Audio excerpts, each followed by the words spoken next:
Recipes मध्ये आज मी तुम्हाला अगदी पटकन होणाऱ्या सांबाराची रेसिपी करून दाखवणार आहे। तुम्ही हे सांबार इडली, मेदूवडा किंवा असंच भातासोबत देखील खाऊ शकता। खूप टेस्टी होतो आणि पटकन होतो। त्यासाठी मी इथे 1 वाटी तूर डाळ 1 तास भिजवून घेतलेली आहे, म्हणजे ती पटकन शिजते।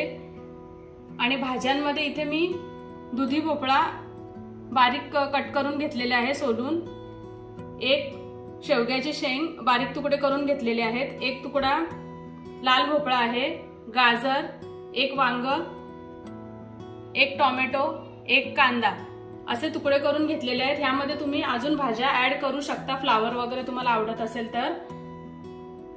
फोडणीसाठी तेल, इथे 2 चमचे चिंच मी पाण्यामध्ये भिजवून घेतली आहे, याचा कोळ करायचा आहे।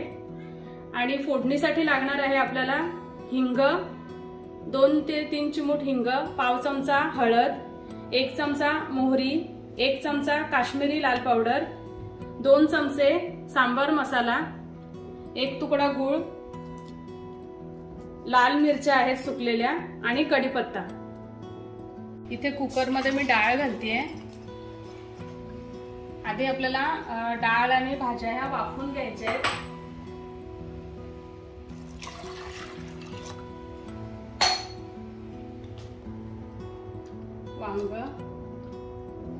वांग आधी चिरले म्हणून मी पाण्यात घालून ठेवलं, म्हणजे ते काळं नाही पडणार। दुधी,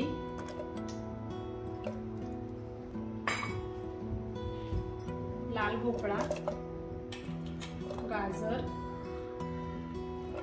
कांदा आणि टोमॅटो। आता ह्या ज्या शेंगा आहेत ह्या मी वेगळ्या पातेल्यात उकडून घेते, कारण की कुकरला त्या जास्त मऊ होतील आणि त्या एकदम चुरा होईल त्यांचा।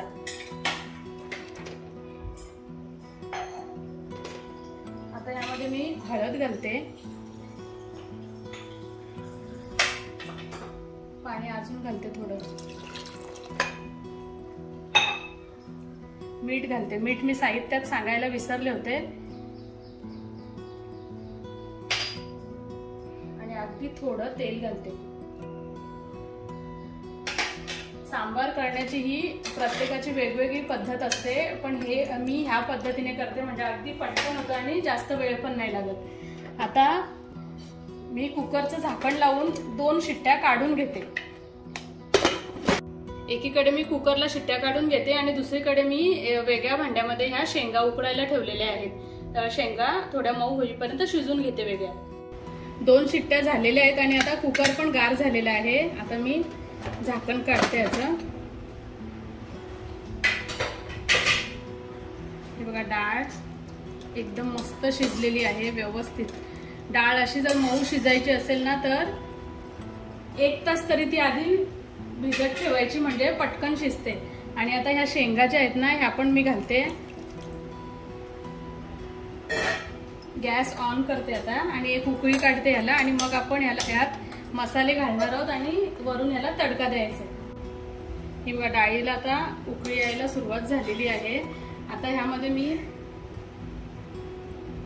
चिंचेचा कोळ, तुम्हाला कितपत आंबट हवं आहे तेवढं तुम्ही चिंचेचा कोळ घालू शकता। गूळ घालते, आंबट गोड चव असली की सांबार खूप छान लागतो। कोथिंबीर,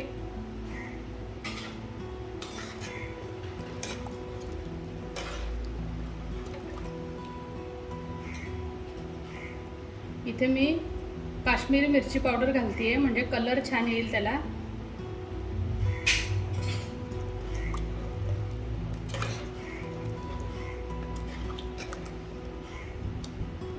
आणि हा सांबार मसाला जो घेतलाय 2 चमचे तो घालते।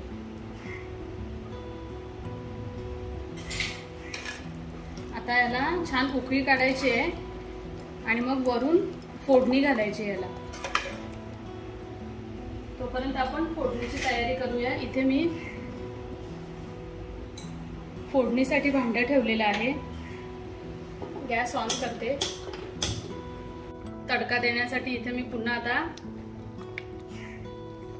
1 मोठा चमचा तेल घालते।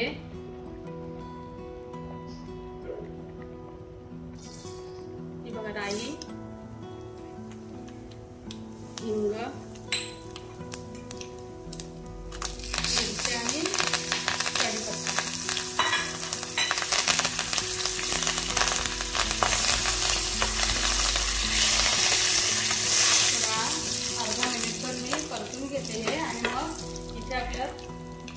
सांबारला पण छान उकळी आलेली आहे. या सांबारवर घालायचं आणि कलर बघा किती सुंदर आलेला आहे.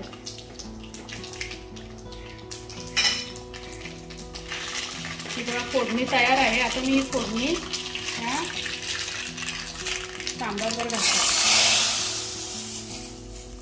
जेवढी फोडणी आपली छान खमंग होईल ना तेवढा तडका पण छान बसतो. आता जरा 1 मिनिटभर मी झाकण देते म्हणजे फोडणी सर्व लागेल त्या सांबार. आता मी झाकण काढते. मस्त सुगंध तर खूपच छान सुटला याला. मस्त फोडणी पण बसली आणि सांबार आता आपला तयार आहे. मी सर्विंग बोलमध्ये काढून घेते सांबार. मस्त पटकन होणारं सांबारची रेसिपी तयार आहे. कशी वाटली तुम्हाला ही रेसिपी नक्की कमेंटमध्ये कळवा. आणि तुम्ही जर चॅनलला अजून सबस्क्राईब केले नसेल तर सबस्क्राईब करा, बेल आयकॉन दाबा, रेसिपीला जास्तीत जास्त लाईक करा, शेअर करा. धन्यवाद.